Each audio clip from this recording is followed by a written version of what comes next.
Assalamualaikum warahmatullahi wabarakatuh. Alhamdulillah, wassalatu wassalamu ala rasulillah wa ba'd.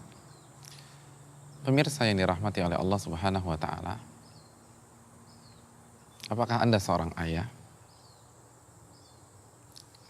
Atau Anda seorang ibu? Ketika kita menjadi orang tua untuk anak-anak kita, siapa di antara kita yang terbesit untuk meracuni anak kita tersebut? Siapa di antara kita yang memiliki pemikiran untuk menyiksa anak kita itu? Anak yang kita lahirkan dengan penuh perjuangan. Anak yang membuat kita harus masuk meja operasi agar dilakukan tindakan sesar. Anak yang pada saat keluar dari rahim kita, yang kita pertaruhkan pada saat itu adalah nyawa kita. Lalu sekarang ini anak itu ada di hadapan kita, siapa di antara kita yang berpikir untuk meracuninya, menyiksanya,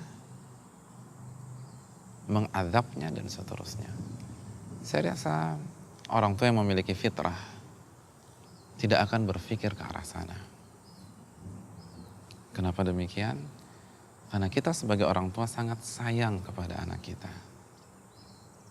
Jika ini pola pikir yang benar, maka hadirin yang dirahmati oleh Allah Subhanahu wa taala, Nabi kita sallallahu alaihi wasallam bersama sahabatnya pernah melihat seorang ibu di masa menyusui kehilangan anak mungilnya tersebut. Anaknya hilang mungkin beberapa jam waktunya. Lalu ibu tersebut mencari ke sana dan kemari. Kalau anak kita usia remaja hilang beberapa jam tidak akan memusingkan kita. Namun lain hanya jika yang hilang adalah anak balita. Anak yang mungkin usianya 6 bulan. Kita hilang 1, 2, 3 jam kita akan panik dan kita akan cari anak tersebut semampu kita. Dan itulah kira-kira perasaan yang berkecamuk di dalam hati ibu tersebut. Dan ternyata ibu itu menemukan anaknya. Lalu ia langsung menghampiri, ia langsung angkat, ia langsung gendong dan ia susui di tempat.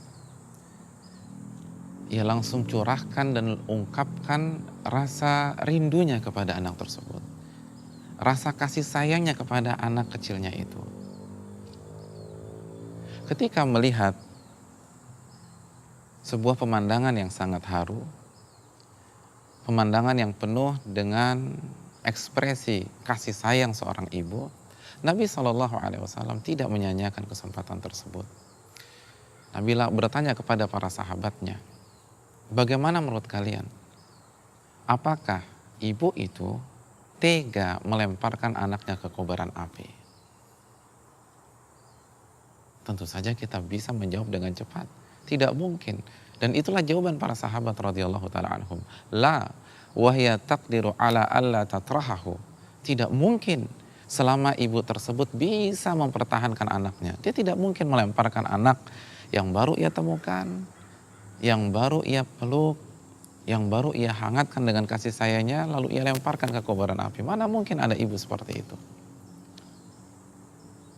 Ketika mendapatkan jawaban yang sudah diduga sebelumnya oleh beliau sallallahu alaihi wasallam, Nabi kita berkata, yang harus kita renungkan, lallah arhamu bi'ibadihi min hadhihi biwaladiha. Allah lebih sayang kepada hambanya dibanding kasih sayang seorang ibu kepada anaknya tersebut. Allah lebih sayang kepada kita dibanding kasih sayang orang tua kita kepada kita. Atau dalam bahasa yang lain, Allah lebih sayang kepada kita daripada kita sayang kepada anak kita. Allah lebih sayang kepada putra kita atau putri kita daripada kasih sayang kita kepada mereka. Ini adalah prinsip yang disampaikan oleh Nabi kita SAW. Bagaimana tidak? Sedangkan salah satu nama Allah Ar-Rahman dan Ar-Rahim yang maha pengasih lagi maha penyayang. Dengan demikian, jika orang tua seperti kita tidak mungkin menyengsarakan anak kita, tidak mungkin meracuni anak kita, falillahil mathalul a'la, maka Allah lebih lagi daripada itu.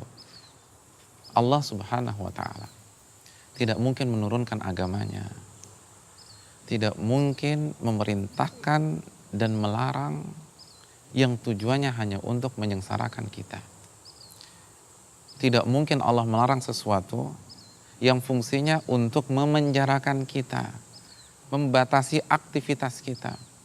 Allah Subhanahu wa taala tidak mungkin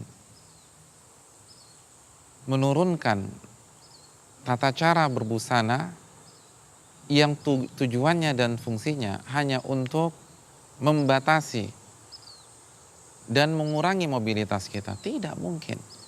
Allah tidak menurunkan Al-Quran dan Sunnah Nabi SAW ini untuk menyengsarakan kita. Oleh karena itu Allah berfirman, Taha ma anzalna alaikal Qur'ana litashqa. Taha ma anzalna alaikal Qur'ana litashqa. Kami tidak menurunkan Al-Quran ini kepada engkau untuk menyengsarakanmu, untuk membuatmu menderita. Sebaliknya, Al-Quran adalah hidayah. Al-Quran adalah sumber kebahagiaan, bukan untuk menyengsarakan seorang anak manusia. Ini yang harus kita pahami dan resapi baik-baik.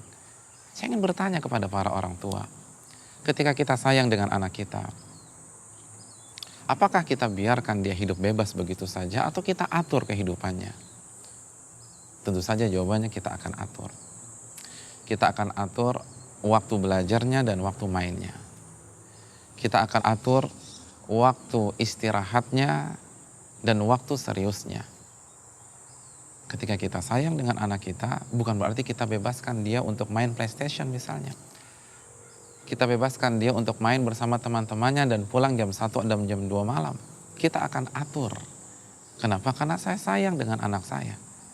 Kalau anak saya biarkan begitu saja, ia hidup dengan polanya, maka anak saya akan rusak, Ustaz.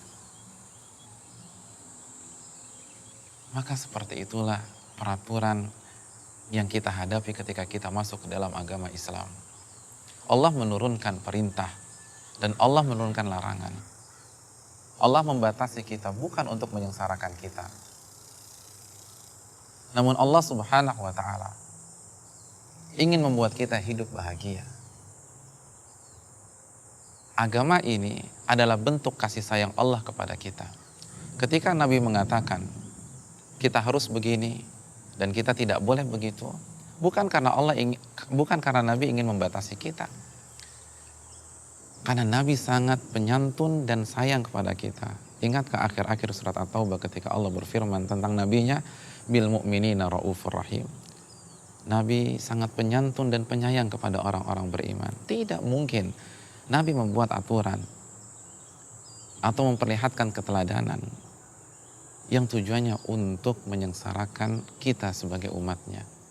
Nabi lebih memikirkan kita daripada diri kita sendiri dan daripada orang tua kita memikirkan kita. Maka ini yang harus kita patrikan.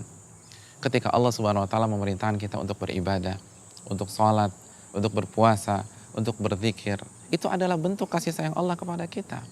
Karena Allah tahu kita tidak mungkin bahagia kecuali dengan berzikir. Ala bi dzikrillahi tatma'innul qulub. Dalam surat Ar-Ra'd ayat 28 Allah mengatakan, ketahuilah hanya dengan berzikir hati itu menjadi tenang, hati itu menjadi tentram.